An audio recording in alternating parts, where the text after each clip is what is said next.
Hi friends, നമുക്കൊരു വചനം വായിച്ചു നോക്കിയാലോ.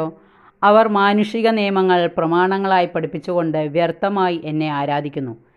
ഇത് മത്തായി എഴുതിയ സുവിശേഷം 15-ാം അധ്യായം 9-ാം തിരുവചനം.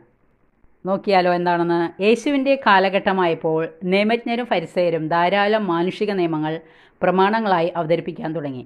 യേശു അതിനെക്കുറിച്ച് പറഞ്ഞു, അവർ മാനുഷിക നിയമങ്ങൾ പ്രമാണങ്ങളായി പഠിപ്പിച്ചുകൊണ്ട് വ്യർത്ഥമായി എന്നെ ആരാധിക്കുന്നു എന്നുള്ളത്.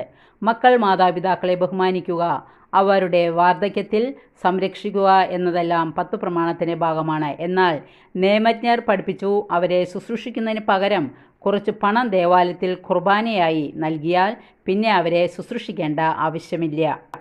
അതുപോലെ മറ്റൊരു വ്യാഖ്യാനമാണ് സാബത്തിൽ രോഗികളെ സുഖപ്പെടുത്തുക തുടങ്ങിയ നല്ല കാര്യങ്ങൾ പോലും ചെയ്യാൻ പാടില്ല എന്നുള്ളത്.